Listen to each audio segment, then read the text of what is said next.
It is 1 o'clock. Good afternoon. I'm Lucas Panzica. Titans transactions from today signed to the active roster from the practice squad was defensive lineman Kyle Pecco, also defensive lineman Amani Bledsoe, and offensive lineman Bobby Hart were signed to the practice squad, and tight end Tommy Hudson returning to practice, though he remains on injured reserve. The Preds dropped a 3-0 final at the Toronto Maple Leafs last night. That ends a 3-game win streak, now at 9-6-1. They'll finish out a long road trip Saturday at the Canadiens. College football playoff rankings came out on Tuesday. Georgia again taking the top spot. Alabama at number 2. Oregon 3rd. Ohio State 4th, with Cincinnati remaining at number 5. And Michigan still a spot ahead of Michigan State, despite State winning the head-to-head earlier this season. Michigan in 5th. Michigan State at number 6. College hoops in Nashville tonight. Vanderbilt hosts VCU in Memorial Gym. That's a 7 p.m. tip. And Lipscomb on the road at Dayton for a 6 p.m. start. For all your foundation repair and waterproofing needs, visit USSTN.com. Breaking news at once in your home for the Titans and Vols. This is 104.5 The Zone.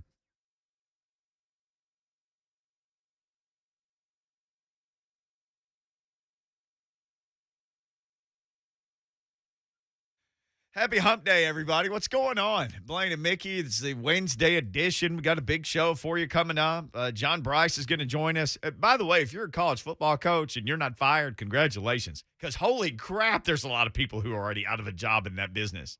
Dang. I don't remember it ever being like this. Not people losing their job, and I'm sorry to say that, but every school is like, let's just go ahead and do it now so we can get a jump on everybody. Well, there's not even any jump anymore because everybody is just, sorry, dude, you got to go. They did that to Gary Patterson. Sorry, man. I know you got a statue out here. You got to go. Well, at some point, once you get hired, you know you're getting fired. Well, as a coach, it's all about production. What now. have you done for me lately? Yeah, Right? yeah. Well, Now, last you season- go a couple years, and then after that, go up. You're not getting it. Last season was supposed to be the year that nobody got fired, right? Because everybody was COVID. under Couldn't afford financial to buy it. duress. It's a bad Please. look. More coaches got fired than I can remember in 2020. Yeah. That's why I want you guys to have your own opinions and not believe what all the national people write. They will fire you if they don't think it's acceptable. Sorry, that's the way it works. That's the industry. It's never going to change, ever. I think the thought was because everybody was crying poor and laying people off. It's how in the world could they buy off coaches? Guess what? They just laid people off and everything else and still fired the coach. Oh, and by the way, let's look at the flip side. Gave people extensions during the time. Yeah, that was like, whoa. Yeah. Dang, that doesn't look good from the outside. Oh, we don't care. Well, Tennessee avoided a buyout. Is there anything new? Have you heard anything at all about Well, he shouldn't have Pruitt's- got an extension, so maybe the buyout shouldn't even have been a part of the process. No, the answer is As no. I said Mickey. at that time. Well, Blaine Bishop, who's I could technically not be an AD. I would get fired. I am this show's I would get athletic fired. director. I would get fired. Blaine has many titles on the show, but I am the athletic director, at least the associate AD on this show, to match what I did in real life.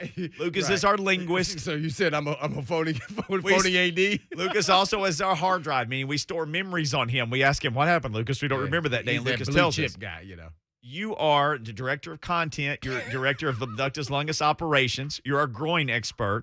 There are several things that you finger, forearm, anything shoulder, like that. You're our show knee, physician. Knee, But injury. I am the athletic director because Blaine can't be one. Sorry, man. Everybody gets extensions. He's like, why would they extend that guy? I'm like, I think won 2 Why national did he get- We could get championships. fired at any time then. We're not safe. Well, here's my thing it's like, well, if they have 3 years on the deal, why are you giving them extension? Where are they going? Is somebody bidding on them? Who sold you that bull of goods? I mean, man, are you kidding me? Jimmy Sexton, he's gotten so many extensions for his clients. I can't even. I'm like, huh? Yeah. And the Pruitt one was the one I was like, somebody messed up, Palmer. You messed up that one. But I wanted to show that I made a good choice in extending because Yeah. I made that choice. Yeah, that was not a good choice at that time, as I said then. But you know, they have that kind of leverage. It's just amazing. Like if somebody sneezes on them and said, "Hey, man, somebody called my agent." I mean, the king of it is James Franklin. He's the best. He's the best at getting an extension. So. You know he's going to get one. He'll get 5 extensions this year because everybody needs a coach. And these are legit jobs. USC, LSU. I mean, these are legit jobs that are open. Like hysterically historical jobs. The ADs and the presidents, man, they act like they have monopoly money, man. It's just like, time to go. One of our donors don't like what they're doing. You know what's crazy, Wait, though? just think about this. My man at LSU, Orgeron. yeah. He's fired 2 years after he won a national title. Yeah. He didn't even get any grace period. Like if Chiswick you win at a Auburn. Sorry, national man. title, you get some grace, right? Don't you? You would think, No. not in the SEC for sure. You get 1 year of pad is what you get. So if the next year's bad, if the second year, so you get the next year no matter what, because Orgeron got that. This year, as soon as the boats start taking on water, you got to go. Bye. You can stick around, coach, the rest of this year, which he did, which is amazing. I'll stick around. That's really hard to do. Win a national title. You said monopoly money, though. Yeah. It's monopoly money. Yeah, that's not at Ball State, Arkansas State, Tennessee Tech. It's not at the Austin P. But you get to the Power 5, it's monopoly money. Right. Well, my big thing is, okay, if you're at a Power 5, let's just say SEC, where else are you going to go? This is the best conference in America. Where are you going as far as pay, competition, recruiting, resources? Sure.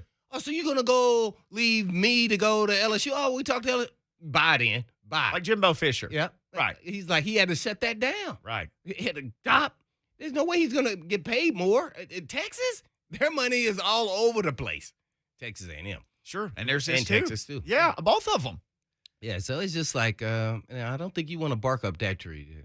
They'll give you a little penny pinch raise, $500,000 or something if you want it. But nah, you're not going anywhere and get paid more. Well, AD Blaine Bishop would not grant extensions. Hey, man, come see me last year. At certain points, yeah. Sure.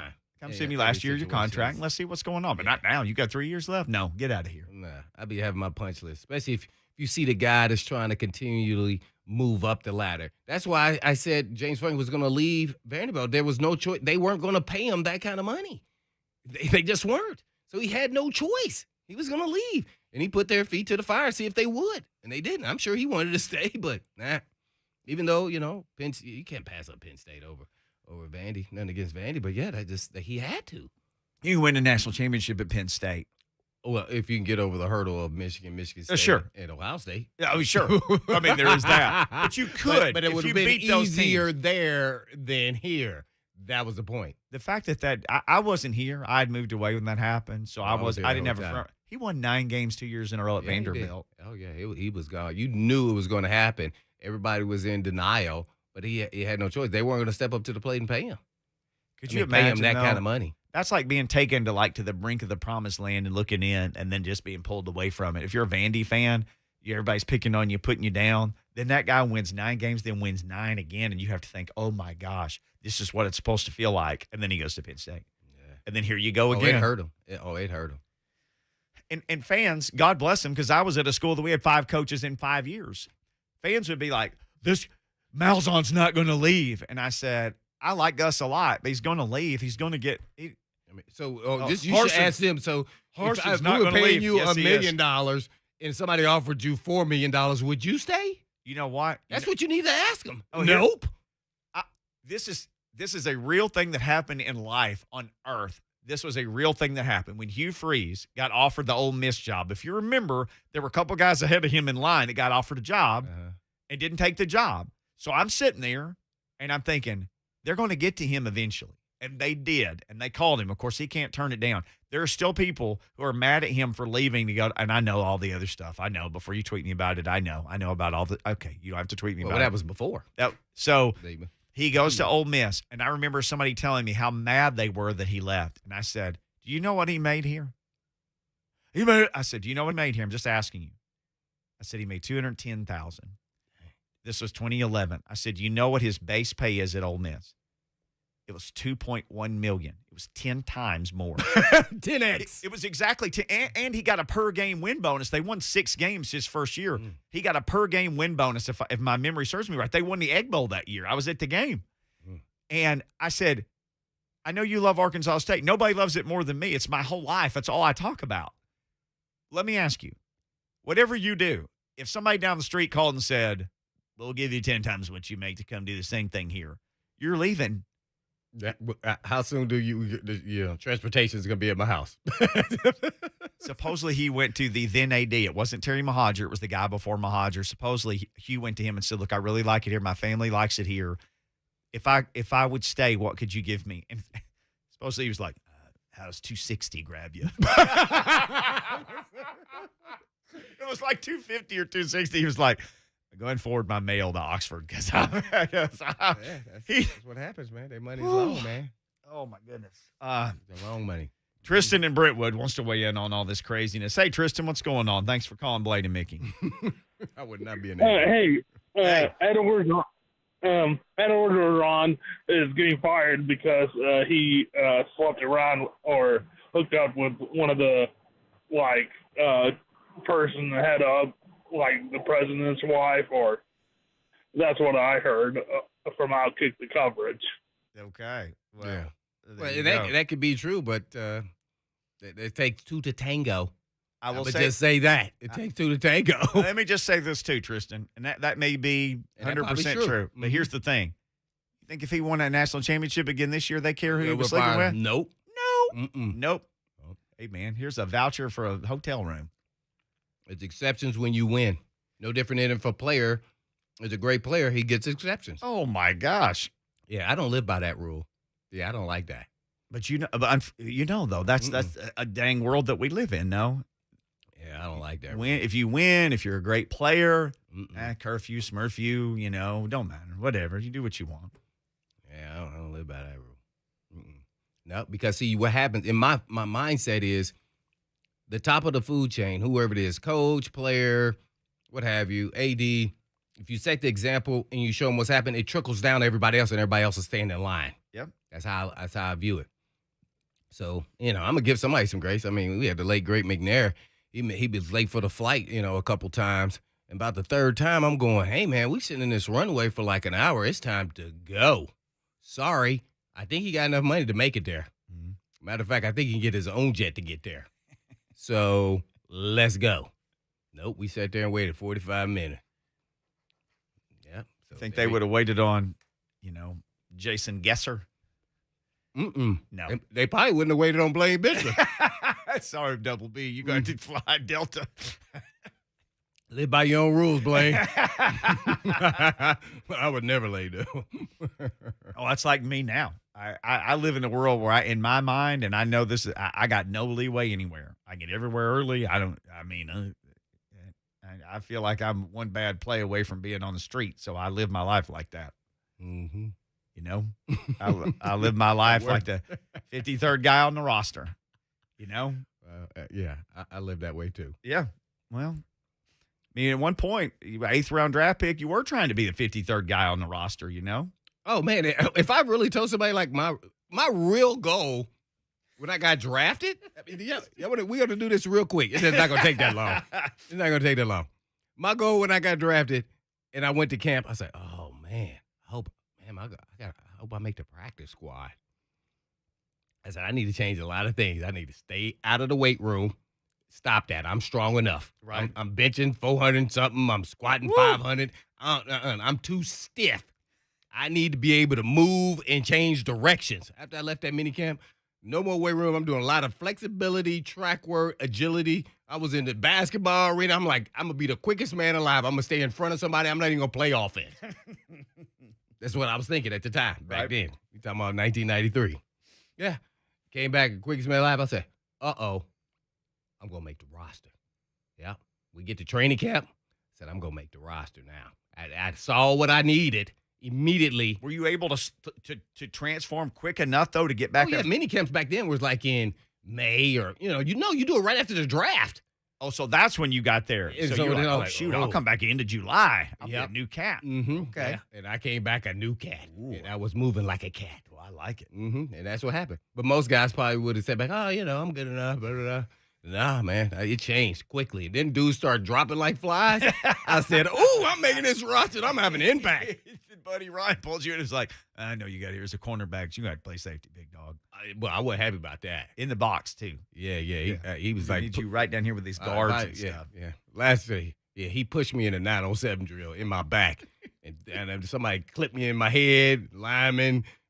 Oh, man, I had dirt all up in my face. I looked at him like, hey, man, this is not like Rudy at the Notre Dame or something.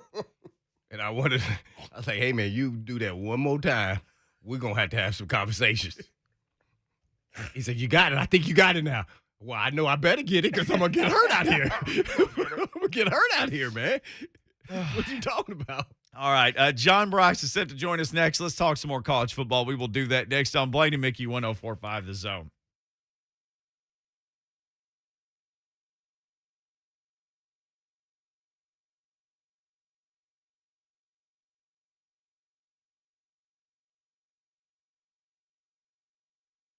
Buying a car can be totally overwhelming. Even back in the day, it could be overwhelming. But now, go to a car lot. I was talking to a salesman the other day at a car lot, and he said, normally we have 400 cars. They had less than 100. That's what you're dealing with. So think, people who still need a car are all trying to buy the same cars. Got to be competitive with your offer. You also need to know what your trade-in is worth. Well, you can do all that at Edmunds.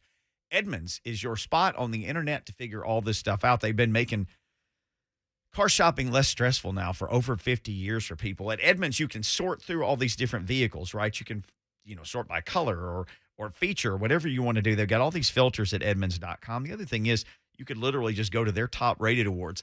They drive thousands of miles on hundreds of cars every year, so you don't have to. Get their reports, read their reports to help you make you an educated consumer. They tell you what cars are worth. They tell you what your car is worth. Be educated. Put the fun back in car buying. When you know things, when you have knowledge, it's fun. Edmunds is here to guide you to your perfect vehicle. Visit Edmunds.com to see their best car rankings and search for vehicles near you. That's EDMUNDS.com. For cars, there's Edmunds.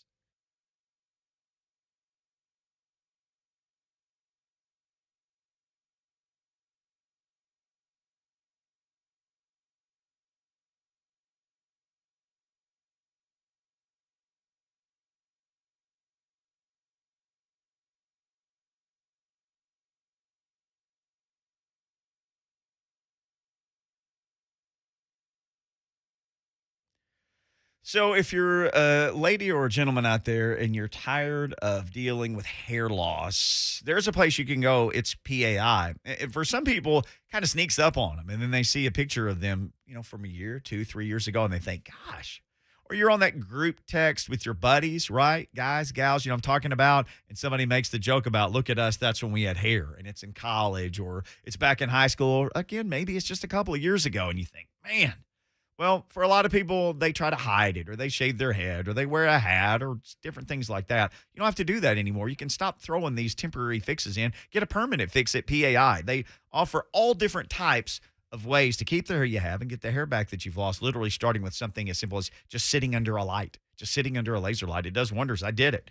You can do it too. If you want more information, go to wegrowhair.com. That's their website. You can see all the different things that they offer, all the different options to get your hair back. And then just call them and make an appointment. Tell them I sent you. You'll love dealing with them. 615-376-6010. The only thing you'll regret is you didn't call PII sooner.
Blaine and Mickey 1045 The Zone. Let's get on the Mark Spain Real Estate hotline here. Check in with our buddy John Brice. He'll be on with us here in just a second. Looks like we got Brice now. JB, what in the world's going on with you on this beautiful day? Y'all got snow up in South Bend yet? We do, actually. It snowed all weekend, and so we had a snow-covered ground until actually this morning. So it snowed enough to make pretty much everything white for 2 or 3 days. So yes, you are correct. And now today it's maybe in the 50s, but it's supposed to be back down into the 30s or 20s this weekend. Do you like that great white north living, or do you miss being down here in God's country where we don't see as much of that infernal stuff? I don't mind the fact that there's a real winter here. I hate the fact that I feel like we don't get much of a spring or a fall. It just sort of – we've had snow literally, I think, my first year up here, we had like 13 inches of snow on the 23rd of April. So we've had snow as late as April and as early as October.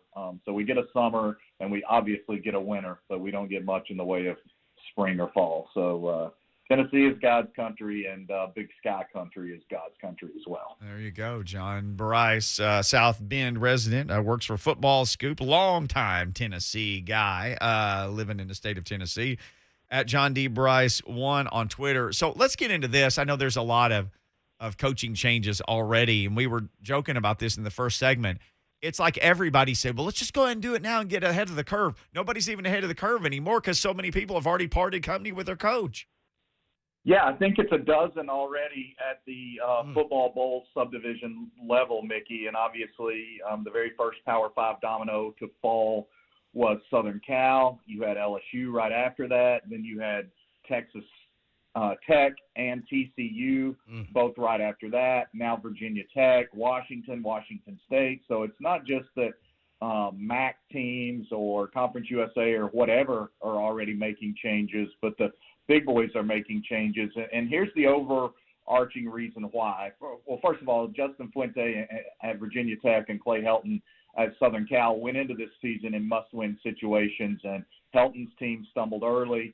Fuente's team was completely inconsistent, especially after opening the season with a win against then number 10 North Carolina. But timing is of the essence. It's never been more important to have your coach hired really by the first weekend of December for two reasons. The early signing period on December 15th, but the transfer portal. And so in talking with coaches literally as recently as this morning, they've emphasized the fact that people are paying attention, especially coaches are paying attention, because programs that are waiting to make their moves are putting people so far behind in 2022. So as crazy it is to seem to say, with 2+ weeks of the regular season left, plus conference championship games and everything else, if you think you're going to make a move, you have to make it now or you're already behind.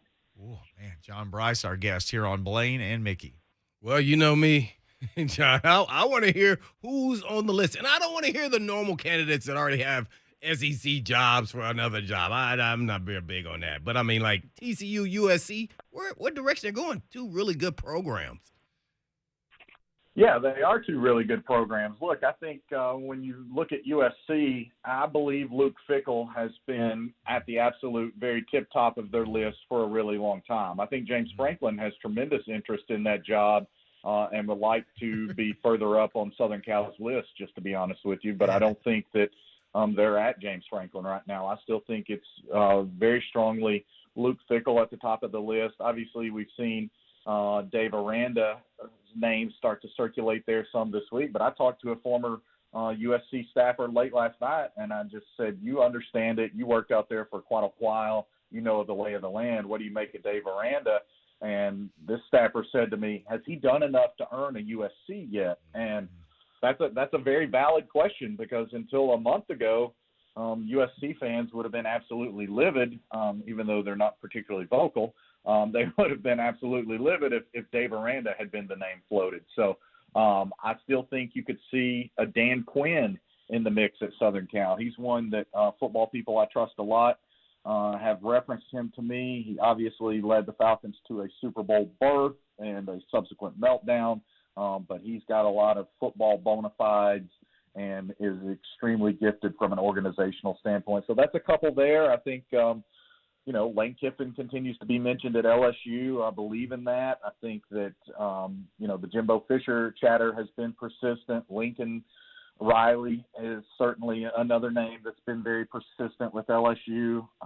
These are critical hires, especially for those two programs, for where they're trying to go and trying to regain their footing, because you look at Texas A&M, if they keep Jimbo, and he's been pretty strong with his comments this week, they may have the number one recruiting class in America, and they're the only team to beat Alabama in the regular season this year or last. And so he seems to have things going relatively well there. LSU is 2 years removed from a national championship, but is completely nosedive, and they've got off-the-field issues as well there with the Title IX investigation, among other things. So all of those things are critical components for these programs because there's so much riding on them. What we talked about at the very onset of this visit, the timeline being so expedited, is really critical. You can't hire a coach in January right now and think that you can have a chance for a noticeable uptick of success in fall of 2022 with the way everything is moving. Well, with John Brice, Football Scoop, I have to ask a question. I really love the way Luke Fickell coaches. He's been in the Midwest his entire career, and I know there's a connection with the AD there at USC and their relationship, I think, when he was at Cincinnati. But how much is it going to take to get a guy like Luke Fickell to go out west, and is it feasible? How much you're going to have to pay him to get him to leave, knowing that he's recruited mostly in the Midwest, South, and there have you? Yeah, the thing with Luke Fickell is that I believe he could go anywhere and be successful. I just think that, his home is the Midwest, and that's what he prefers. But the guy's got NFL ties. He's got the work at Ohio State, which is a national and global brand. He's made Cincinnati a bit of a national brand. Let's be real. Cincinnati's not getting invited to the Big 12 if not for the work that Luke Fickell has done in that football program the last 4 years. And so I think because of that, his Midwestern roots are able to transition nationwide. He makes a very nice salary at Cincinnati. But here's another thought that I would say to consider, and that I had other college football people either reach out and text me, or when I asked them about it this week, they agreed. That is, Cincinnati's undefeated. It's 10-0, and it needs a whole lot of help to get into the college football playoff. Luke Fickell is, by those people who know him best, is an extreme competitor. And if he feels like he doesn't have a legitimate path to the college football playoffs at Cincinnati, he has to look at a job like USC, where not only you're in a Power 5 conference, but you're in a Power 5 conference with probably the highest concentration of Division I talent within a 50-mile radius of anywhere other than maybe Miami or Dallas. So you're in one of the three best talent-rich areas in the country. You don't have to really recruit outside of your state, and if you do, you just sort of cherry-pick guys that you want. And there's so much upside with that job, and there's a path. When I've talked to coaches and they've looked at the USC roster and looked what could happen with the transfer portal and look what could happen in recruiting, there are coaches who obviously know a lot more than me that believe USC, with the right hire, could be a playoff participant by 2022 or no later than 2023 if they get the right hire and they get things set in motion. Well, what's going on with Dan Mullen there, John? We're on with John Brice with the Football Scoop. With Dan Mullen, now he needs to hire a DC. I mean, who wants to take the job when the coach is really on the line and losing his job, man? What's going on there? Yeah, it's there's a lot of dysfunction there. I talked to some Florida reporters this week who just said it's really bad. There's certainly a sense of, can Dan Mullen save it? Is it too far gone? It reminds me a little bit of the end of the Derek Dooley era in Knoxville, minus the success, because Derek didn't have the success that Mullen has had early on at Florida. But much like the end of the Ed Orgeron tenure in LSU, Dan Mullen has been terrible since his team peaked at number 6 in the college football playoff rankings around Thanksgiving of 2020. And since then, they're a below 500 team. They obviously just gave up a record-setting performance against the Samford team that has its own coach, trying to secure his job and push that program in the right direction moving forward. So it's a real disaster in Gainesville, and it's probably, after speaking with reporters down there this week, even a little worse than maybe some of us thought. There's not a lot of I think Dan Mullen has the absolute support of his AD, Scott Strickland, but he has to come up with a plan that shows he's not going to only fix his coaching staff, but he's also going to address the roster and upgrade it as well. With John Brice with FootballScoop. Let's say that it doesn't happen, or they lose, whatever the magic number is to pull the trigger on Mullen. We had this discussion yesterday. Do you think Lane Kiffin is their first call if they have an opening? I think he's certainly a priority call for Florida. I don't think, in speaking with people, that Lane Kiffin would be Scott Strickland's first choice from just a compatibility standpoint for their working relationship. There were people who wondered how Scott Strickland and Lane Kiffin would get along. I would also point to the fact that depending on how things shake out at Florida, and I think there's a real chance the Gators can lose at Missouri this weekend, another program in that state may be making a move, and that is certainly the Miami Hurricanes with Manny Diaz. There's a huge outcry there. And I'll tell you guys right now, I would expect two people to be very high on Miami's list, aside from Mario Cristobal, and that is Lane Kiffin and Deion Sanders. Deion Sanders has real support from former Miami Hurricanes players for that job, and I think Deion Sanders would have some interest. And Deion Sanders really impressed folks with his interview last week with TCU, even though he had to conduct that Zoom interview from a hospital bed. His name's coming up everywhere, Bryce, and it's funny, when he got hired, a lot of people were like, this is a joke, this isn't real, he's not really going to do it. And he's not only fully committed, but this rascal may wind up at a Power 5, as you're saying, very soon.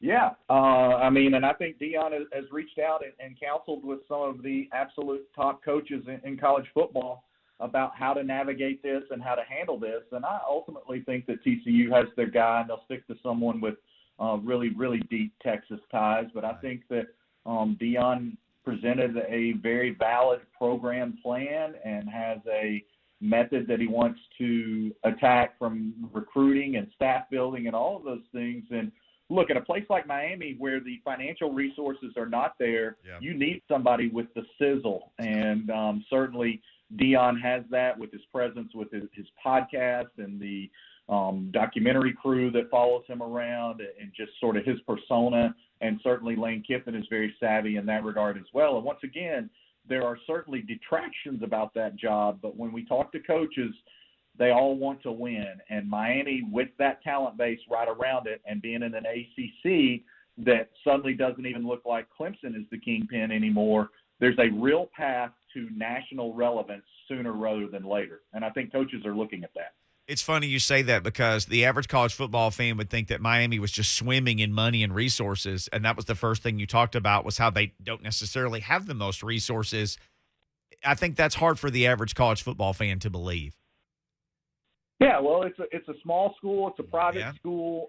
They've had leadership that has not prioritized athletics. Obviously, they just fired their AD this week, Blake James, so there's uncertainty there at the top. And, again, they have not been swimming in money or resources because it hasn't been a priority. A lot of times they've won strictly because of coaching and talent, and not because of having the nicest building or the nicest place to play their games or being cutting edge with nutrition or any of those things. They've won because, again, they can almost sign an entire class in a 60-mile radius of their campus. Unbelievable. John Brice just bringing the knowledge and the funk today here on Blaine and Mickey. Well, I had to ask you one coaching question. That is Virginia Tech. I know you mentioned them, but who's on their list, man? Because that's a really good program, and you just got to find the right guy, the right fit. Yeah, I think Billy Napier is very, very high on their list, very tall on their list. I would say Jamie Chadwell is also on that list. Of course, those are a couple of coaches that have found success at Group of Five programs, who are also both Tennessee natives and have been on a steadily ascending coaching star in recent seasons. Napier sustained it at the D1 level, at the FBS level, a little bit longer than Chadwell, but Chadwell's got playoff experience from his time at Charleston Southern and at the NCAA Division II level. So I think Chadwell and Napier are big-time targets for Virginia Tech. I wouldn't rule out a guy like Notre Dame defensive coordinator Marcus Freeman. He's absolutely going to be a head coach. If not quite this cycle, I think it would be the next cycle. But I think it's important to remember that even an Illinois program, I'm told, reached out to him last year about being its head coach. There were a couple of other programs that kicked the tires on potentially looking at Marcus Freeman as their head coach a year ago. He's been a Broyles Award semifinalist. He's really polished. He's got the Ohio State pedigree. He's been with Fickle. Now he's been with Brian Kelly. I think he's got a great plan and a great system. And depending on what other ACC jobs open up, and I don't think Virginia Tech and Miami will be the only two, I think you could see Marcus Freeman again mentioned with some other ACC jobs that I believe may be opening in the next week or two. Well, John, this is a name that's interesting because he has a job and it's in the Big Ten, but he's done such a fascinating job. I just think his name is going to pop up here, and that even though he's moved the last 2 years, and that is Mel Tucker. What do you think about that to maybe LSU? Yeah, look, we wrote about this last Friday. Michigan State is trying its best to secure Mel Tucker and trying to keep Mel Tucker and get him locked in long term.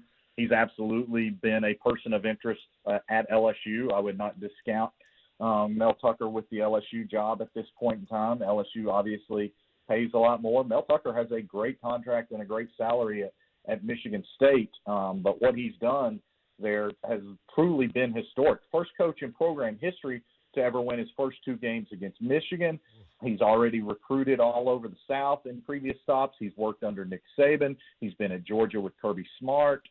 He was a finalist for the Tennessee job a few years ago when Philip Fulmer instead hired Jeremy Pruitt. He was really the number 2 fallback guy when you talk to people that were very close to that search. So he's a guy that has done phenomenal work. Look at how far Colorado has fallen since he left and he had to get competitive in 1 year. Look at how far Michigan State has come since he arrived. He gets the organizational part of it. He gets the recruiting part of it.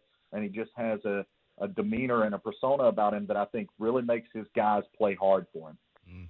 I guess lastly, thoughts on the college football playoff rankings, and then when we're going to have this issue with the expansion in the playoffs, are they ever going to bring that back up again? Yeah, I think that the goal now, talking to people that have met with committee members and met with the playoff expansion committee, they're looking at trying to have it in place by 2024. They want it to be 12 teams. I think they're not quite to the point of having a unanimous vote on 12 teams, and that's what they want it to be.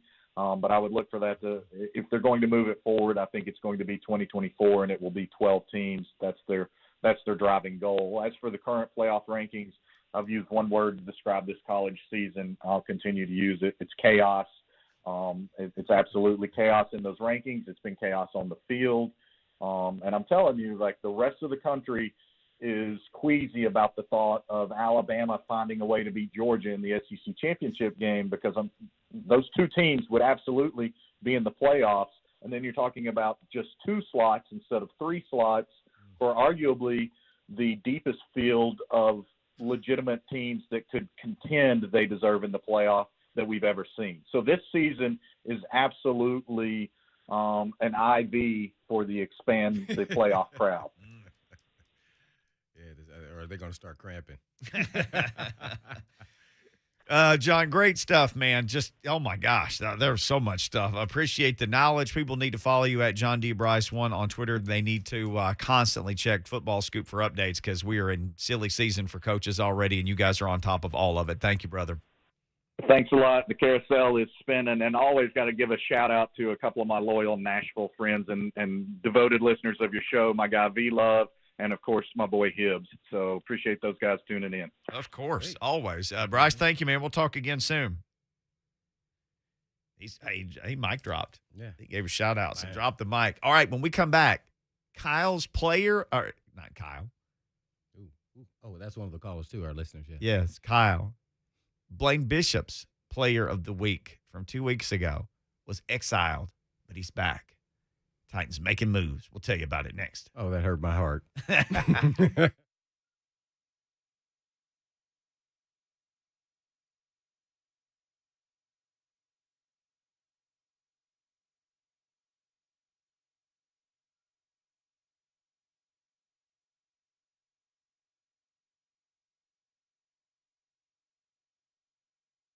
There are times in your sports fandom where you just have to make sure that you don't miss out on something, right?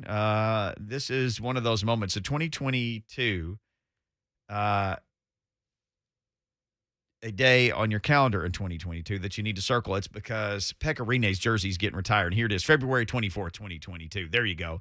In honor of this great night, Pekka's jersey retirement, the Preds have announced a 35 Pekka plan. This is a ticket plan that allows fans to attend either 3 or 5 games during the rest of this season, and that includes the February 24th game against those old Dallas Stars. When Pekka gets his jersey retired, you also, as part of what you pay, make a donation to the 365 Pediatric Cancer Fund presented by Twice Daily at Monroe Carroll Children's Hospital at Vanderbilt. You put some money there where Pekka's heart is. He certainly poured a lot into the children at Vanderbilt Hospital. The 35 Pekka plan, it's the best way to make sure you get tickets to this historic event. You make the great donation, and then you get to see a bunch of other Preds games, too. You can't lose, but you can if you don't get these tickets. NashvillePredators.com/Pekka plan. Get yours today.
King of rock and roll here on Blaine and Mickey.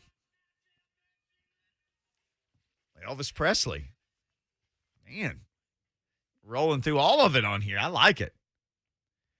Blaine and Mickey hanging out with you on a Wednesday. Hope you're doing well. Mike Vrabel spoke earlier today. The Titans back at practice, obviously now preparing for the 1-8 Houston Texans. The Titans actually making a bunch of roster moves over the last couple of days. One that surprised me was they have not made a roster move towards an outside linebacker.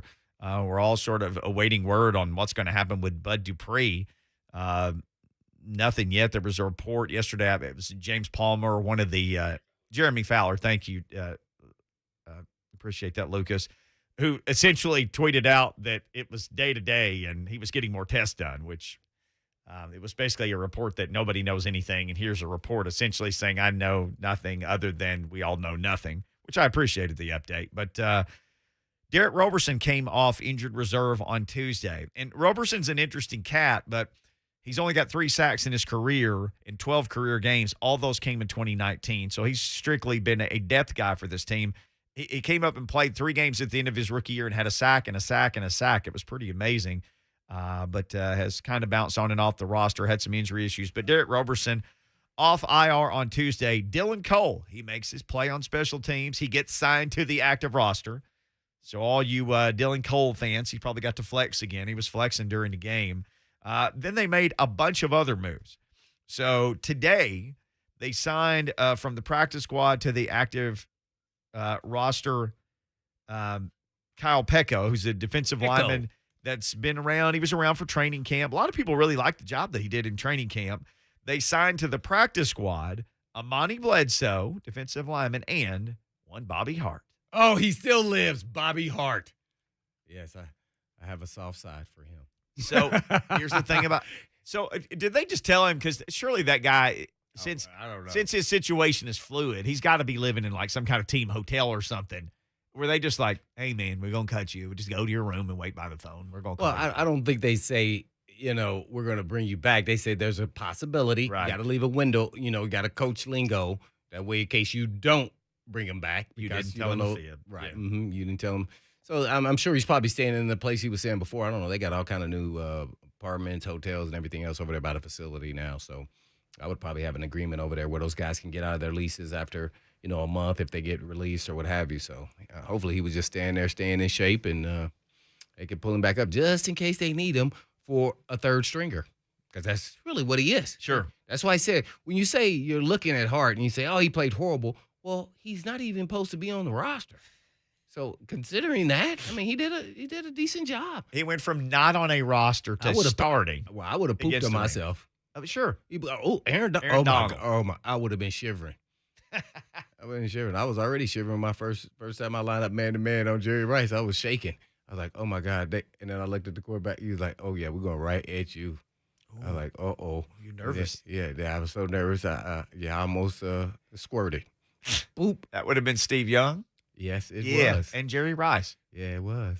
Yeah, but I just made sure I'm going to use my lateral quickness. I'm going to make sure he doesn't get off this line, and I'm going to hold as much as I can, and hopefully it'll go somewhere else. Did he know every trick in the book?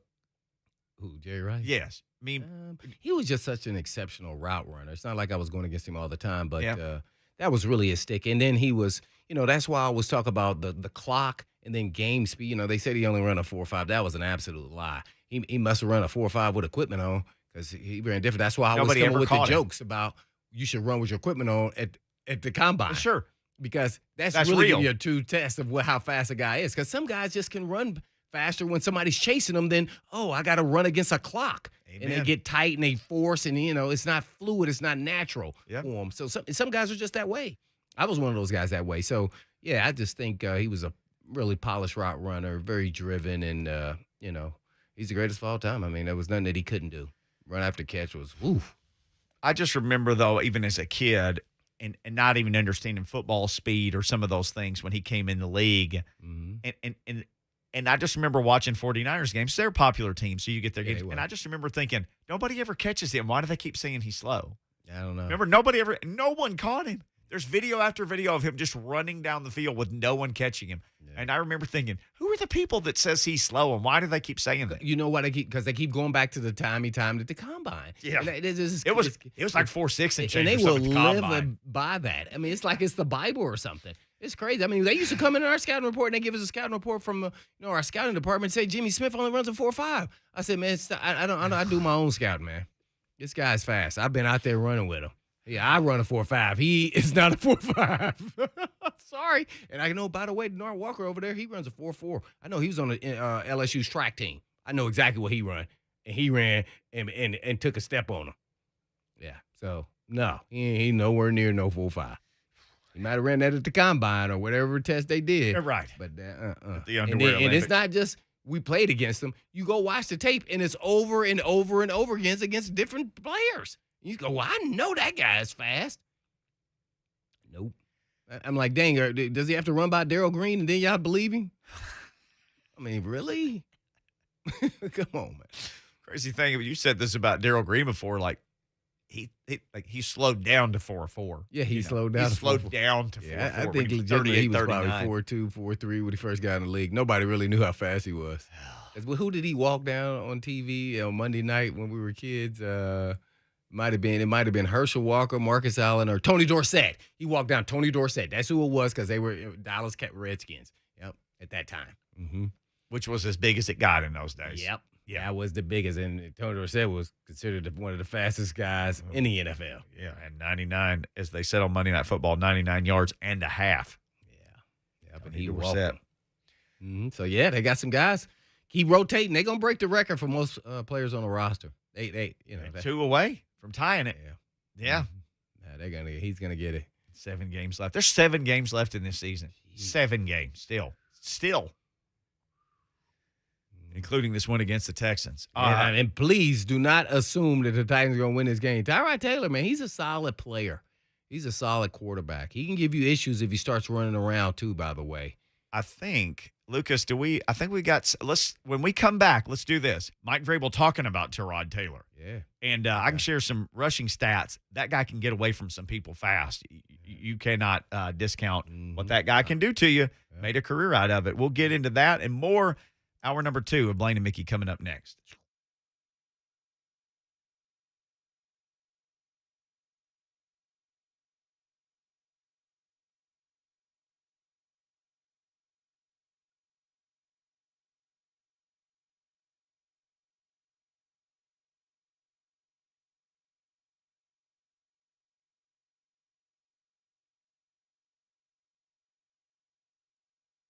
So this is like a wake up call for all you weekend warriors, and I'm talking to all you homeowners, and you always like to do things yourself, right? And you got your power washer and your paintbrush, so when it comes time to work on the deck, you got some rotten boards, or you got your driveway and you sealed it a couple of years ago, it needs to be sealed again. You got a patio, maybe you put that coating of shiny, sticky stuff on there. You know what I'm talking about? It's already cracked and it's all gone. It looks terrible.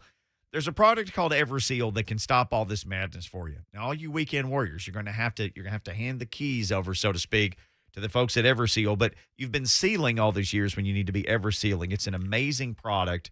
It's a penetrating sealant. It's not a top coat. It looks amazing on decks and driveways and fences and walkways and boat docks and anything you got outside your home. All the stuff that's constantly under siege from the weather. This is the ultimate barrier. And like I said, it looks amazing. Stop sealing. Start Eversealing. Get an estimate for all of this stuff today from the best in the business. 1-844-EVER-USA on the phone or online at ever-seal.com.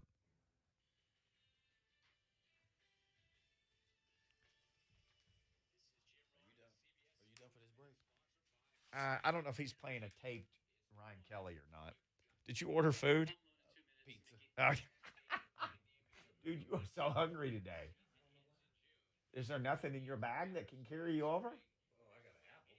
Okay. I just ate one. I had 2 apples. Okay. If I ate 2 apples, I would shit in my pants. You got a report on? I just got to read something in a minute.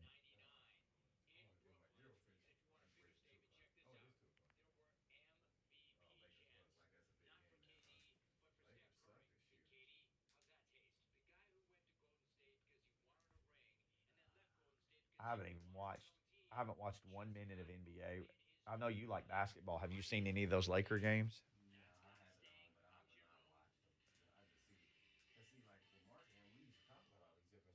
Oh, I know. You said he just pull it out of his butt and have 16 pages of notes.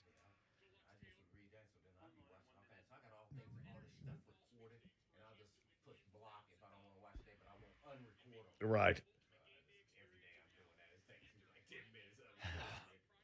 When football.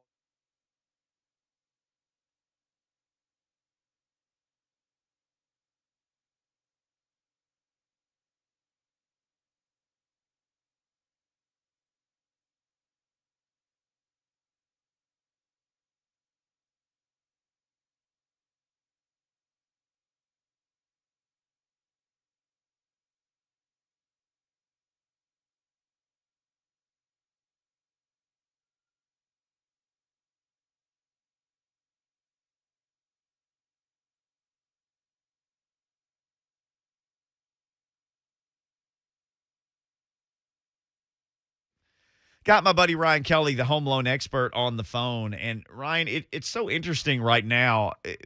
We were talking about this earlier, you and me literally hanging out, and you were telling me about cash out refis. There are so many out there, so many people who could use some money, especially around the holiday season.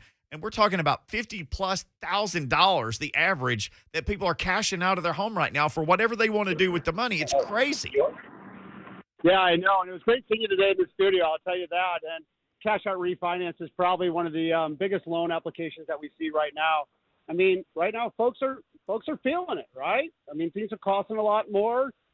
Hey, income isn't keeping up. You got the holidays right around the corner, and so much of that just ends up on the credit cards. But it's never been a better time for that cash out refinance. And if you're a homeowner and your current rate's not in the threes, or if you need some cash, well, I mean it. We should talk. We really should have that conversation. We are taking homeowners right now, locking them in 30-year fixes in the low twos, and our average client's getting over $50,000 in cash at closing. Think about that on a refinance. Drop your rate down to the low twos and receive $50,000 cash back at closing. It's a great time for that, and it's a great loan program, and I'd love to help you out, and I'd love to get your options worked up. Visit thehomeloanexpert.com, fill out the application. We'll get to work on it. We'll call you back. thehomeloanexpert.com. Thank you, sir. Yes, sir. The one and only Ryan Kelly, the home loan expert, is a Tennessee residential mortgage licensee.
It is 2:02. Good afternoon. I'm Lucas Panzica. Some Titans transactions from earlier today. Signed to the active roster from the practice squad was defensive lineman Kyle Pecco. The Titans also signed defensive lineman Amani Bledsoe and offensive lineman Bobby Hart to the practice squad, and tight end Tommy Hudson returning to practice, though he remains on injured reserve.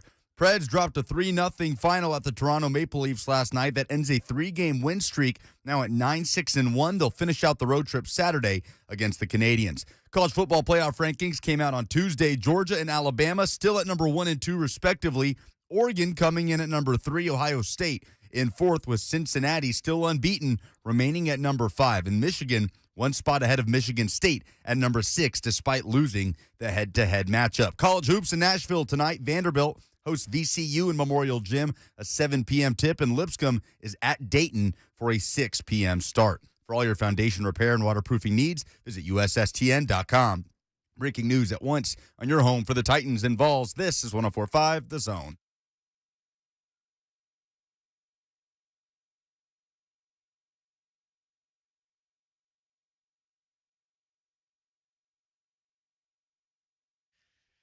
Blaine and Mickey, 104.5 The Zone. What's going on in Nashville? We're at the nexus of the sports talk universe. We're midway through the midway of the week show. Happy hump day to everybody. You will want to catch the podcast because John Brice came on with us in the first hour and dropped so much knowledge about all these coaching openings. Yeah, oh, my gosh. He definitely said I was not going to be an athletic director. But he said maybe I should pursue being a coach. So he said that probably be more likely than anything else. I think you could be the coach and I could be the athletic director. But if I use your philosophy, then I'd be like, sorry, man, I can't extend you. I would never go to ask you for an extension. I would not. I would not.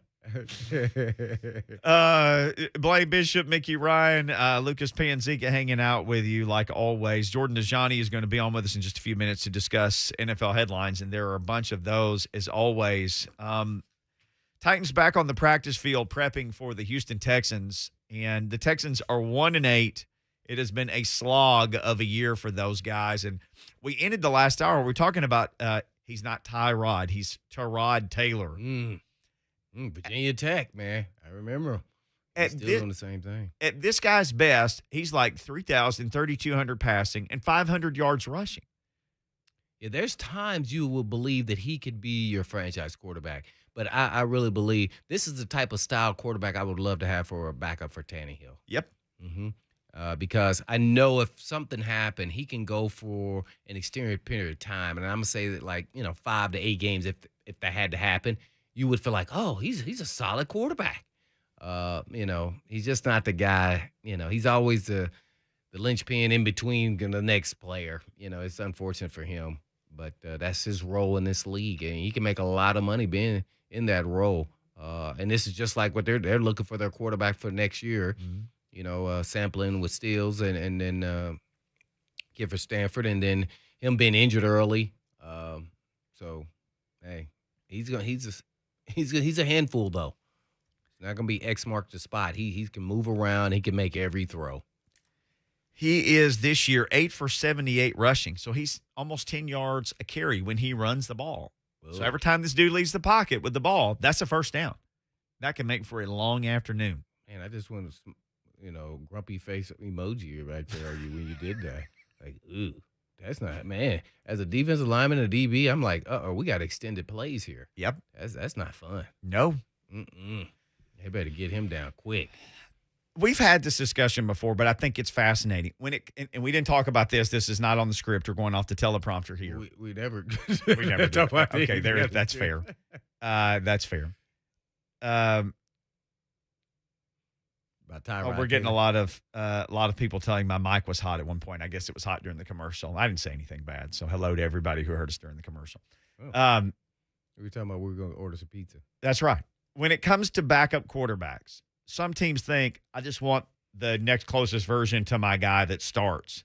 And other people, no matter who they have in the starting role, they would want a guy maybe who could come out and do some stuff with his legs.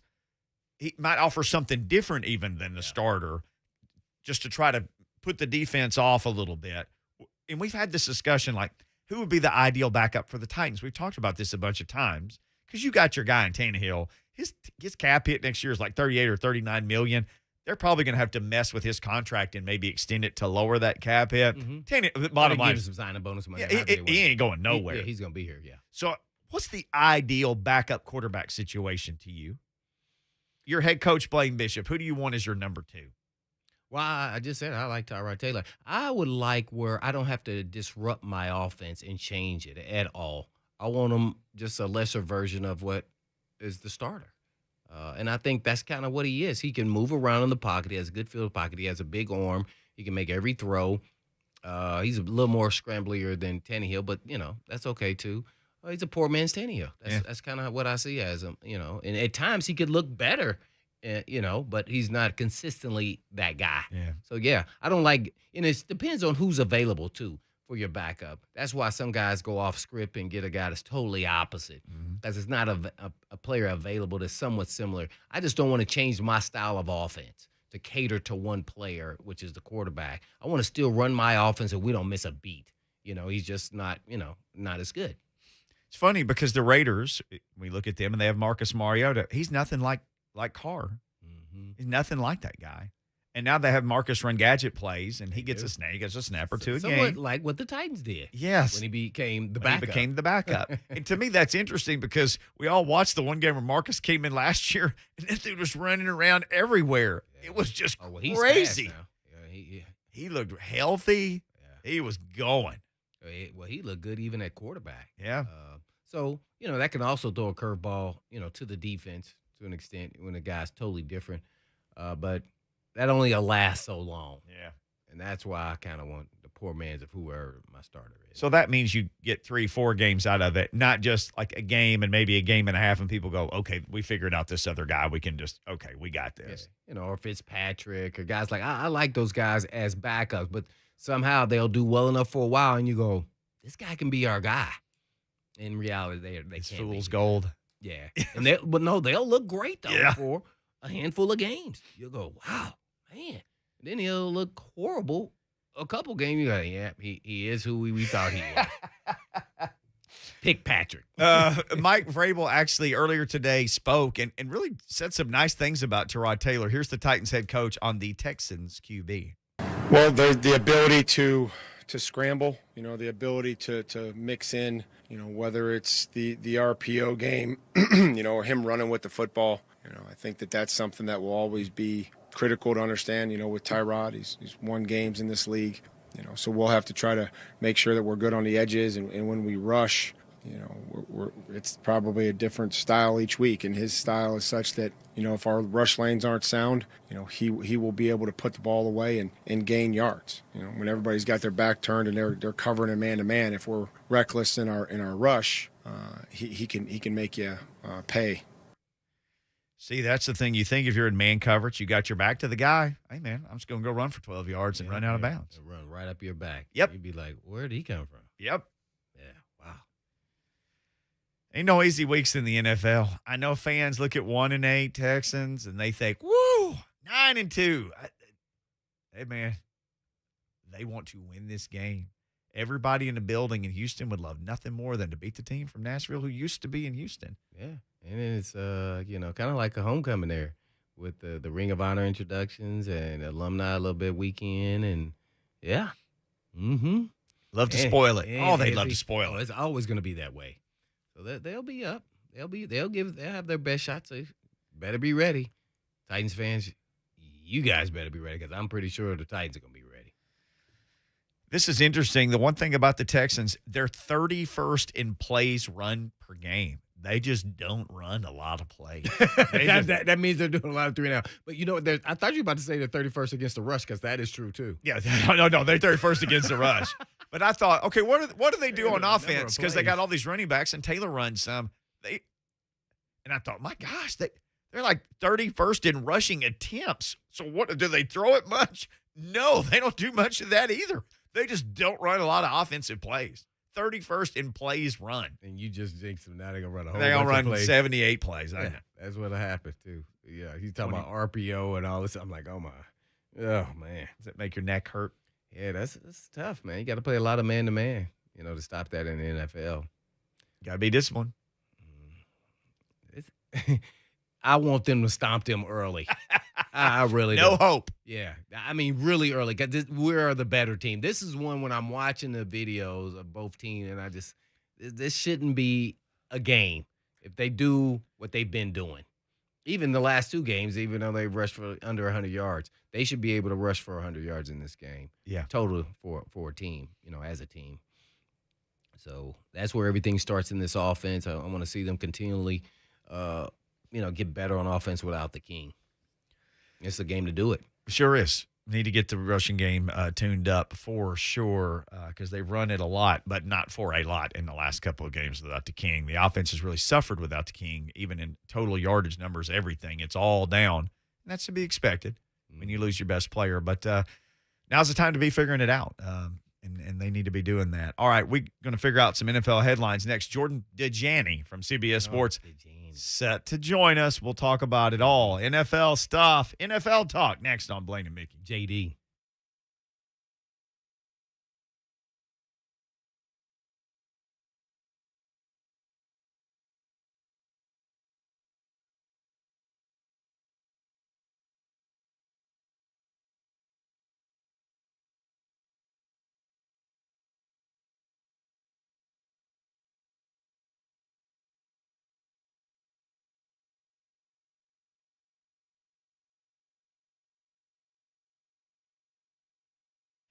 NFL season is always big, right? It's big every week. FanDuel Sportsbook, they make it even bigger. Got a big Week 11 divisional matchup coming up between the Cardinals and the Seahawks. Boy, this is going to be a fun game. You can have a little more fun if you wanted to. FanDuel is giving all new customers 30-1 odds on either one of these teams to win. So you just pick the Cardinals or the Seahawks. You can win $150 on just a $5 bet. Now, I'm going to tell you right now, I'm leaning Seahawks. I think they're going to be PO'd for greatness. Maybe the under on passing yards for Russell Wilson, but I do like the Seahawks. What do you like? Find a bet that you make. FanDuel makes sports betting easy, and when you win, they'll pay you in as little as 2 hours. If you're already on FanDuel Sportsbook, all customers can get hooked up with $50 when you refer a friend. Plus, your friend will get $50 too. See for yourself off FanDuel's America's #1 sportsbook. Sign up with the promo code Mickey. You could win $150 on a $5 bet. Again, promo code MICKEY. You got to be 21 or older.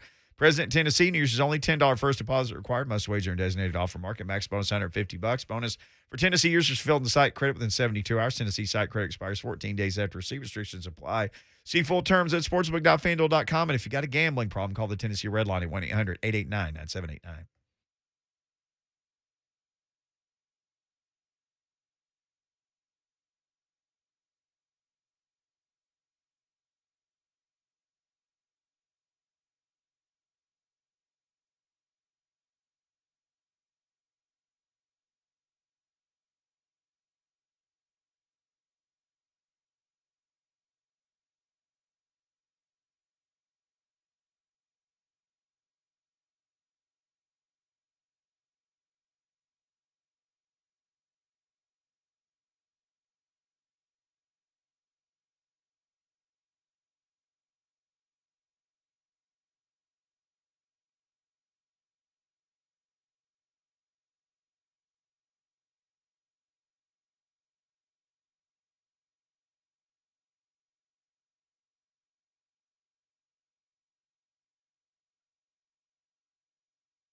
Saw a story earlier today from the Associated Press that overdose-related deaths are up again. It just broke my heart.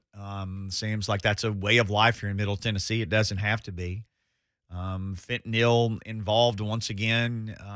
People who are dealing with opioid addiction, they seem to be caught up in a lot of this, and that's where my friends at Cedar Recovery come in. And I asked them, okay, if people have this problem and they know they have the problem, why don't they get help? And the Cedar Recovery folks told me, well, there's a stigma, or they're ashamed because of how they got in this position. Or they said, these are moms in the school drop-off line and dads that you work with and people that you know that are dealing with this. And they came to it from an injury or a medical procedure, something like that. And that's how they get hooked on these things. If that's you or somebody that you care about, please stop the cycle and get help. Cedar Recovery, they've got 4 locations. Doesn't matter if you got insurance or not. It doesn't matter if you got money or not. They're just standing by to help you and help put an end to these senseless opioid deaths that we just keep seeing. You want more information, get it, cedarrecovery.com, or call them 615-850-330. Begin your journey to feel better, get better, and stay better. Cedar Recovery, addiction treatment that works.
Blaine and Mickey, 104.5 The Zone.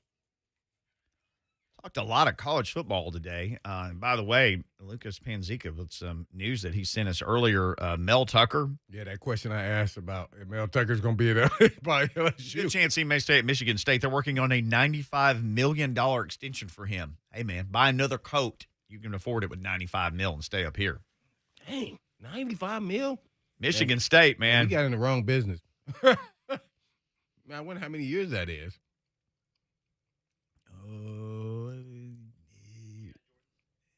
I don't know. I can't wait to see because sure, it's not $9.5 million per year. That'd be 10 years. Then maybe it's a 12-year deal. That sounds about right. That's still a long time. Come on, man. Athletic director Blaine Bishop would never sign a deal like that. Unless it's Nick Saban. I give him whatever he wanted for as long as he wanted. He's the exception to every rule. Other than that, man, no. 12 years, man, I don't even know what I'm going to be. $95 million. You're committing $100 million to a guy. And you know how much you could put in your facilities for that? A lot. Well, people get desperate. Winning is intoxicating. It is. Talking NFL is intoxicating when you can do it with Jordan Dajani of CBS Sports. Jordan, what's going on, man? We should have been college football coaches. $95 million for Mel Tucker, it sounds like. Yeah, DJ. Hey, guys, what's going on? JD. Thanks for having me on. Long time no talk. Yeah, I definitely picked the wrong profession. I really do like what I do, but I obviously don't make as much money as some of these coaches out there. So I saw this. These scrappy Tennessee Titans, they have 82 people who played this year, and they're on everybody's, like, they're starting to creep up the top of everybody's power rankings, and I'm like, Jordan's going to be on with us today. And then I go to CBSSports.com, and I look, and they're number 2 in the CBS power rankings, Jordan. What? Come on, man. Who's number 1? Green Bay? Green Bay Packers. Oh, my. That's Explain, right. Yeah, JD. I didn't make those. I didn't make those power rankings. That was probably Pete Prisco you're looking at. He does a great job with those. But, yeah, of course, the Titans are creeping up in everyone's rankings. I mean, they're on a roll. They're 7-0 against teams that made the playoffs last season. That's the most wins over playoff teams from the previous season than any team has had through 10 games since the merger. I mean, what they're doing is great, especially without their best player, Derrick Henry. So, yeah, I do think the Titans are one of the best teams in the NFL. I probably would have said the same thing a couple of weeks ago. But having them at number 1 or number 2, that's kind of tough for me. I really do like this Green Bay Packers team. I think that would put them at number 1. I think a healthy Arizona Cardinals team might be up there as well. The Dallas Cowboys are kind of an interesting team. All of a sudden, the Kansas City Chiefs look like they're back on track. But still, I think the Titans got to be up there in your top 3, top 4. See, man, I feel like we're doing the college football playoff show. They beat the Chiefs head to head. Come on, man. Yeah. I feel like we're these old ADs in a room battling it out. Disrespect right there from JD, man. You just said it. Yeah. And it's hard because he's like, oh, they're a good little team. That's like, oh, you're a good little player. It's not, Rudy or nothing. Jordan Dajani, our guest, CBS Sports, talking NFL football here on Blaine and Mickey. Well, since you were talking about, teams, where is, in quarterbacks, Dak Prescott is doing a phenomenal job. Naturally, they lost after the bye week, and then they came back and steamrolled everybody. Where does Dak, line up in your MVP conversations? Yeah, I would say he's definitely in my top 5 when it comes to MVP conversation. Kyler Murray, Tom Brady, Aaron Rodgers, maybe Josh Allen thrown in there as well. I mean, what Dak Prescott's doing is absolutely great. And they were setting franchise records with what they did against the Atlanta Falcons last season. It's going to be really interesting to see him go head-to-head with Patrick Mahomes, who a lot of people still consider to be the best quarterback in the NFL this Sunday. So he's definitely up there in that top 5. And, he's going to be a favorite for MVP, but also comeback player of the year as well. Don't forget about that award. And that's had his name on it since the beginning of this season. He currently leads the NFL in QB rating. He's second in completion percentage. I think he owns the NFL's longest active streak with 6 consecutive games with 2 or more passing touchdowns as well. So he's playing very good ball for a very good team. Well, let's stay with the quarterbacks, but on a different note, I like Teddy Bridgewater. I think he's a solid quarterback. Nothing great, but he's solid. But, man, did you see him try to attempt that tackle after the interception? Yeah, I did. What's your thought on that, man? It's funny because I'm kind of divided. Like, someone brought up Tom Brady. Watch Tom Brady when he threw his really bad interception against Washington this past Sunday, and I did. And Tom Brady didn't even move. He just straight stood up and, pretended like he was going to make a move.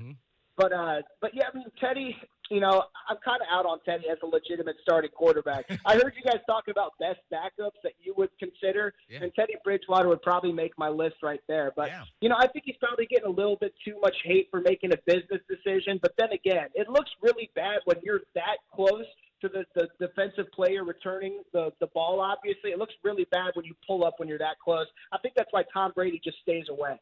Yeah, that's exactly it. He's not even in the screen, so he doesn't even attempt to try. First of all, he doesn't want to get blocked. Usually that's how you're taught in the NFL is to go after the quarterback first. First lineman by the quarterback, take him down. You get a free shot. That's what you're taught. Free shot on quarterback.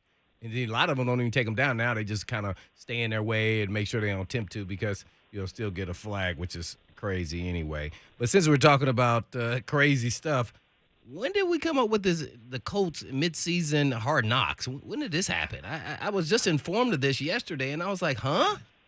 Is this true? Yeah. That debuts tonight, actually. I'm definitely going to tune in to watch that, but I can't say I'm too excited for it. I mean, this past season's Hard Knocks was okay. I don't think it really enraptured me. It was America's team. I was, really excited to be blown away, and that just didn't happen. Now we're doing this whole midseason idea. It's kind of an intriguing framework, but at the same time, you're picking a team that not a lot of people care about. Maybe they decided on this team before the season, right? A Colts team that made the playoffs last year, a quarterback who's looking to reintroduce himself to the league. When you're setting up your framework in that way, it kind of sounds like an enticing team. But the way the season's gone for the Colts, I don't think a lot of people are excited to tune in to see what's going on behind the scenes. So we'll see. We're on with Jordan Dajani, NFL writer for CBS Sports. There you go. Guess one more. Oh, there we go. He just got correct us halfway through the season, just like it was a hard knock.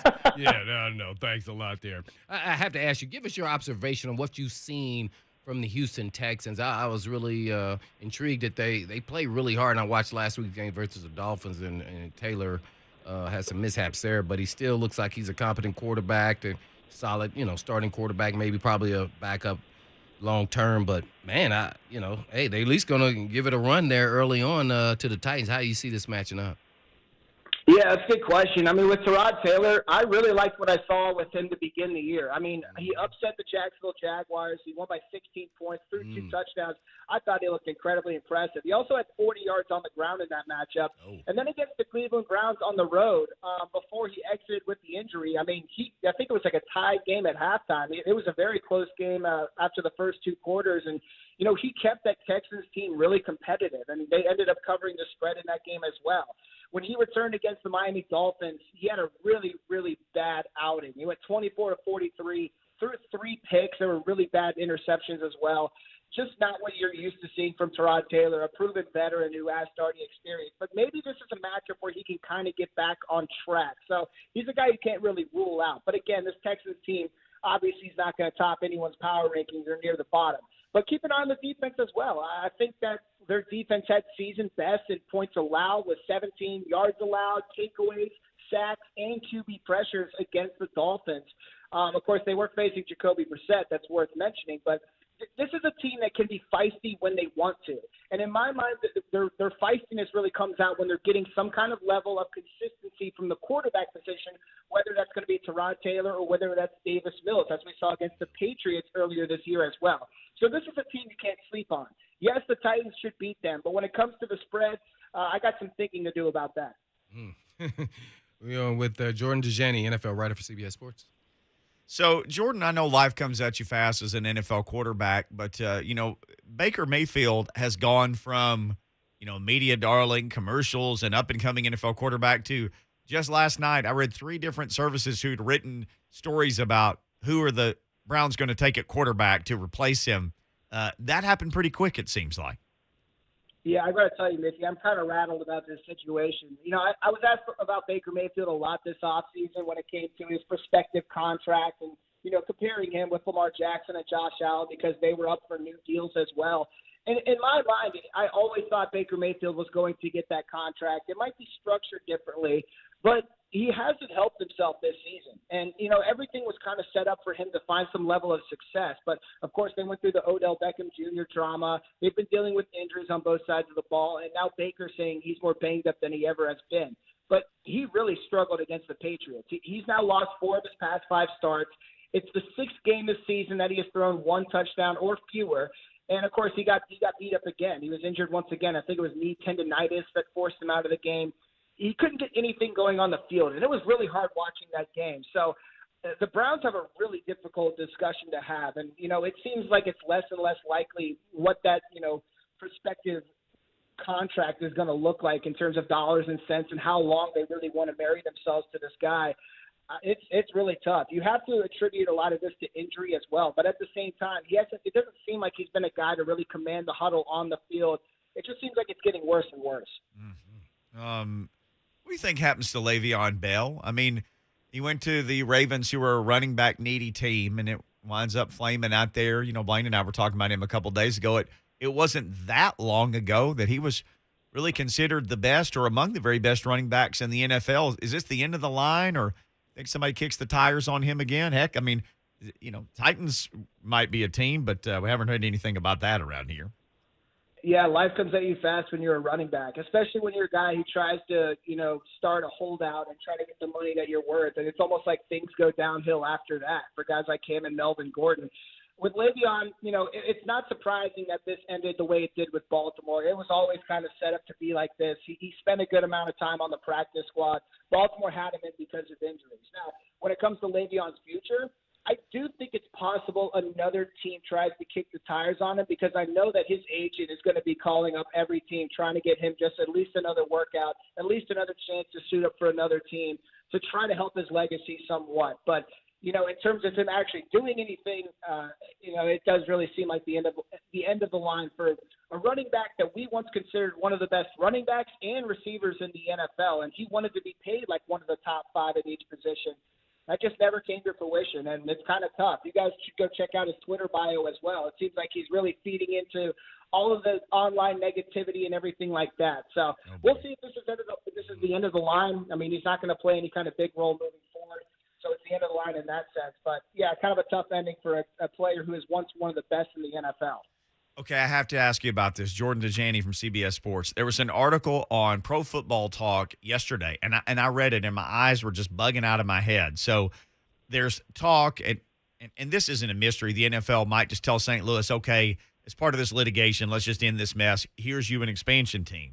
I think we've all felt like London was going to get one sooner or later, because, heck, they're shipping teams over there on the regular to play already.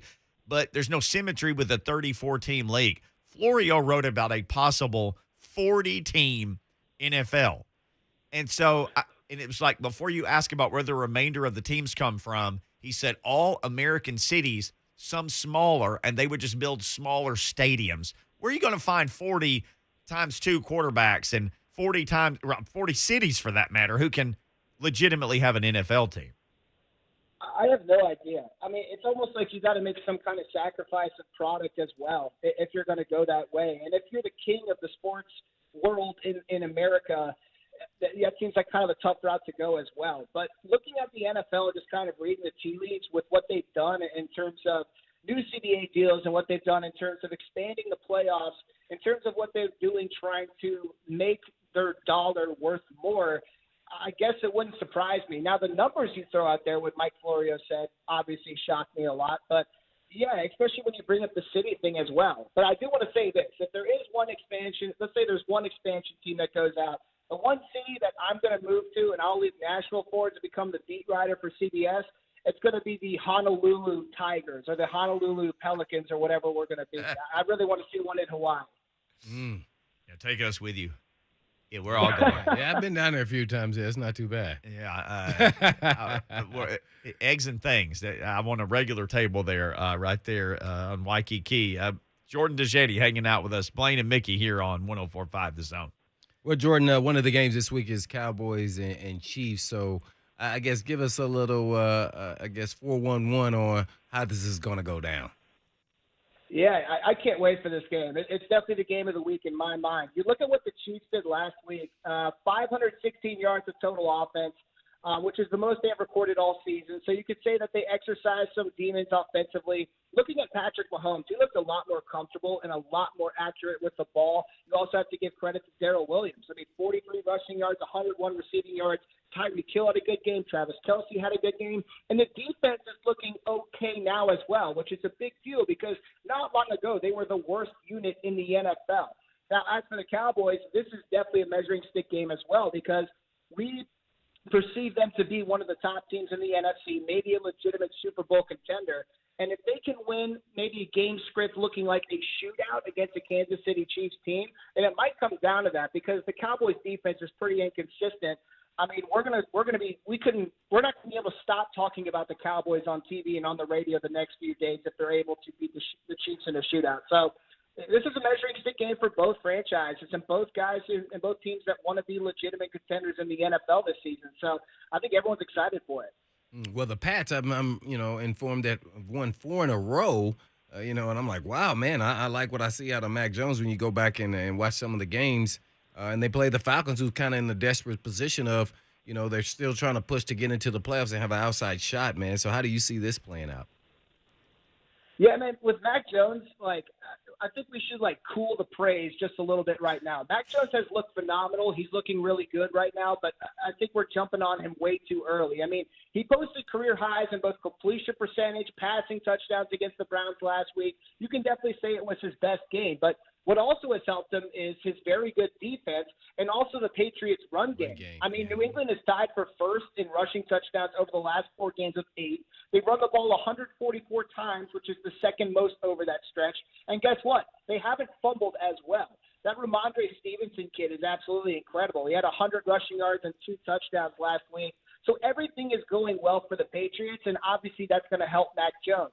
At the same time, you definitely have to give this kid credit. I think he's getting better as the season progresses.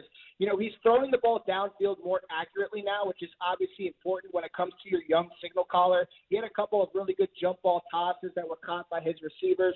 I like what I've seen out of Mac Jones for sure, but against this Falcons team, this could just be one of those weird Thursday night games where the Falcons find a way to backdoor cover. So, I'm kind of staying away from that one, but you do have to be excited with what the Patriots are doing. Oh, man, so you seem like you're a big gambler. What bet can you tell our listeners that you would go down with and say this is going to happen? For sure.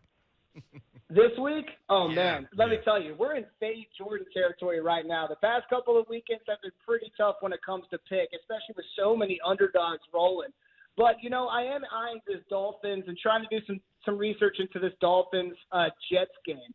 Because Joe Flacco's going to start, of course. Yes. That obviously is going to affect the game plan. Mike White, the legend of Mike White, seems like it's finally come to an end. But the Dolphins have been playing okay ball as of late, and the defense has finally woken up. So, I think the spread's probably sitting right now at 3. I would grab it at 3 more so than 3.5. But the Dolphins, I'm eyeing the Dolphins as maybe a best bet. But that column's going to be published tomorrow morning. Sounds good. At Jordan Dajani, CBS Sports, that's where he publishes all of his columns. All right, on the way out, we were having this discussion. Here's another one. Maybe you could solve this. Tired of seeing ties in the NFL, watching the Lions and the Steelers have their pillow fight tie last week. How should the NFL handle its overtime format?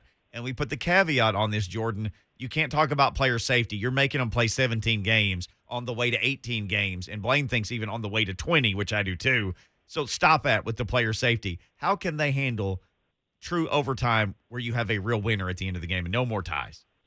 To be honest with you, I've always really liked the college overtime before they messed with it again, and they still having 7-8 overtime games with Penn State. I really didn't like what they did, but I like what the college used to do with the overtime period where you start in the red zone and you got to go from there, and each team gets their shots. And with the NFL and, some of the lack of offense, I mean, imagine with the Lions and Steelers, you would imagine that one of those guys could at least knock a field goal and the other would lose yards on the next possession. So I think that we wouldn't see, 8 overtime games maybe with that structure in the NFL. I'm kind of hypothesizing there, but that would be my next go-to.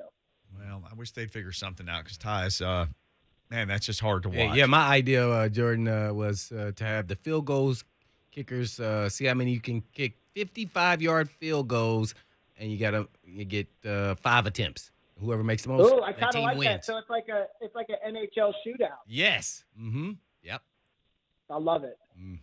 There you go, Jordan. Hey, great stuff as always. People follow Jordan on Twitter at Jordan Dajani, and CBSSports.com is where you can read all about it. Thank you, sir. Appreciate it, JD. All right, you guys are the best. Thank you. Yes, sir. Always love having Jordan on. All the latest NFL talk. When we come back, who practiced, who didn't. Titans are leaving the practice field. We'll have that. Also, Big Jeff's got 7.5 sacks, and Big Jeff talked about getting better and how he's getting better. Let's hear from Big Jeff next, right here. Blaine and Mickey, 104.5 The Zone. Who's this to me?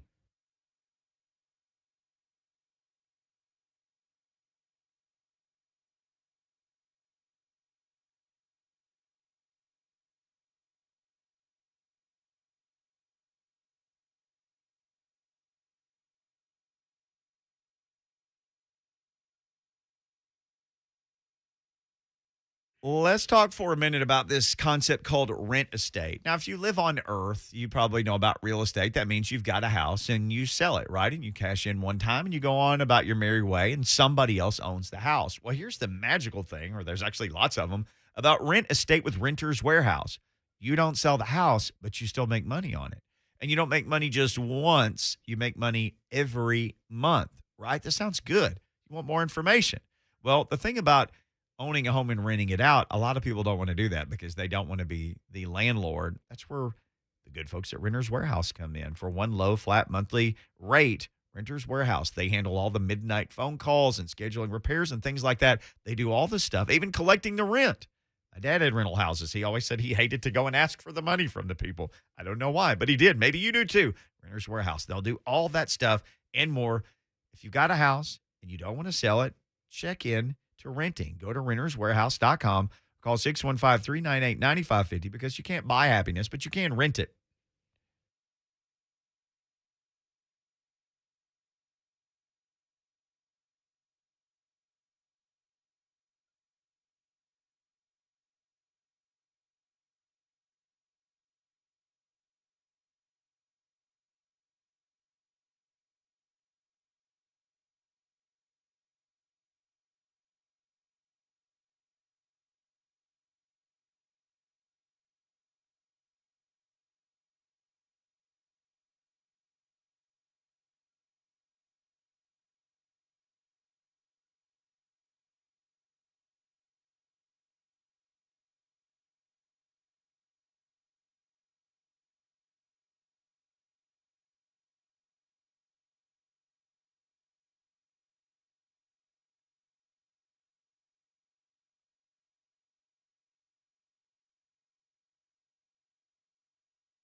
Blaine and Mickey 1045 The Zone. We never give it away.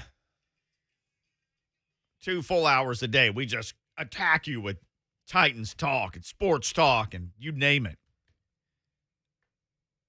We're about to attack you with this news from Jim Wyatt. Light practice, he said, for the Titans today. At stretch, no Bud Dupree, David Long. So no Bud Dupree. We got to give us our reaction. My reaction afterward. Okay, I'll read them slow. Yeah. Because no I'm slow. Bud Dupree. Oh. David Long. Crap. Rashawn Evans. What the heck? Harold Landry. That is not possible. I'm not finished. Nate Davis. Emoji to the face. Taylor Lewan. Now, what's going on here? Tierre Tart. May have to fart.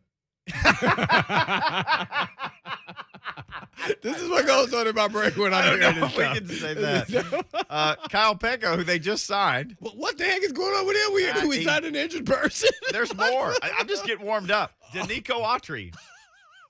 You want more? Jeff Please Simmons. stop. No, some of these guys are just rested. I'm sorry. Jeremy McNichols. Greg Mabin.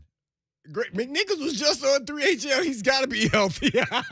Chris Action Jackson. Oh. But he said some of those guys surfaced later for conditioning work. Oh, okay. Yeah, I figured they were just rested, just trying to. I just wanted to get your reaction that included the F word. It rhymes with heart. Like it was a cuss word or something. I'll find out later. You can't say that on air. Hey, Blaine, you can't say fart on the radio. Oh, man. We got little kids getting picked up at school. Yeah, they probably say, oh, dang, Mr. Bishop knows about that. Vrabel always seems like the type of guy that there are always guys who don't practice. He lets guys rest when they need to rest. Yeah. So. Yeah, that's for sure. His playing days. But, it keeps, especially those guys up front, keeps them a little fresher. You want to make sure they don't get out of shape. They're not going to get out of shape on one day, especially if you have to have I'm out there doing a little conditioning. Nothing strenuous like, oh, we're going to run 10 100s. You got to make them in 18 seconds. That's what we did in high school. No, they're more like striders, get loose, get some blood flow all going in there. You're not going slow. But, yeah, that's good. And stay in tune mentally. I'm a teeny bit nervous about the outside linebacker position this week and maybe going forward because outside linebacker with Landry, Dupree. You got Landry, who's doing great. But if Dupree is out for any extended period of time, here's the other people on the roster. Ola Dajani, who's a hustle player, good story, hustle player, and Derek Roberson, who just got activated yesterday. That's it. That's all the outside linebackers. I searched the roster like 6 ways up and down thinking, am I missing somebody? The only other guy is Rashad Weaver, who has a broken bone in his leg and was ruled out for the rest of the year. The rookie who, for what it was worth, was kind of a good-looking prospect when he was playing, but he's gone for the year is what all the stories said. Now, you have John Simon, who you've brought up and put down and cut and brought back, and he's a guy who could come in tomorrow, and he'd know your system, and he's a pro. He'd be prepared. He could soak up, 9, 10 snaps for you. Play special teams if he had to. But I'm a wee bit nervous if Bud Dupree's out for a while. And I know they've done a great job. But at some point, as my 7th grade world history was geography, whatever it was, we were talking about nuclear warheads and all this stuff in class. And he goes, well, you got to have them yourself because if not, what are you going to be sitting over here throwing rocks? They're going to be reduced to throwing rocks here pretty soon. Yeah, we were talking to Coach Mack, giving us the Mack attack, and they just now, since they got an injury during the game, it kind of makes you handicapped. But now going into the game, if he's not dressing, you already have 2 bodies. Right. But it doesn't matter to me. If the bodies aren't legit putting pressure, it doesn't matter. Right. It may not be cramping, but we're not getting pressure on the quarterback. And it's hard to find guys at this point in time that are legit. And Roberson's a pretty solid player. He's not a great player, but he can at times give you flashes that he can rush the passer. And he has some pass rush moves. I like what I see sometimes over the last couple of years. So maybe we'll get the best version of him, and maybe he can hold the fort for a game or two, maybe while Bud is out. But I'm hoping for the best, but I'm really not thinking it is. Just let that dude get well. Just let him get well, whatever it takes. Man, but we're talking about knee and then abdomen, yeah. And that's a tough deal. That is. Oh, man, that's a tough one there because that's related to everything you do as an athlete. your core. The It's abdomen part of bone all is of it. connected to every bone. Every single part of it. Sure is. All right, on the way out, Big Jeff did speak today, and Big Jeff talked about being a better Big Jeff than he was before. It's good stuff right here. I mean, I think that's the great part about this game. You know, you can appreciate how far you came. You know, from when I first got here, you know, I knew I had a lot of work to do from rehab, trying to get on the field on this level of my career, and that's the pro level. And it's always hard getting onto the field and learning and develop as a young player. So I think, you know, I take pride in, you know, the way that I've been taking my game to the next level each and every year. You know, hopefully I keep growing. And like I said, by the help of Coach G, Coach Brave, whoever, you know, Shane and all them guys, you know, just around me and trying to help me better my game. I appreciate them guys too as well. That's Big Jeff, courtesy of Jimmy Wyatt, talking about getting better, taking his game to the next level. Yeah, that's about all I heard out of that. But I heard the win. We were good. Yeah, it was kind of windy out there. Yeah, thanks, Lucas. That's all we got. Yeah. Big Jeff, he's getting better. Let's just leave it at that. Even with the wind. Well, what you really get out of that is a great player who's still trying to continually get better. Yeah. Not a lot of guys out there. It sounds so easy. Some guys just get content and say, this is the best I'm going to get, man. I'm going to roll with this. Not Big Jeff. We're going to get better tomorrow. I can just feel it. We're always trying to get better here on the Blaine and Mickey show. No doubt. 3HL's coming up next, but our 2 hours is up for today. So 2 hours coming up tomorrow, Thursday. Yeah, and happy Wednesday. Yep. But as always on the Blaine and Mickey show. Peace.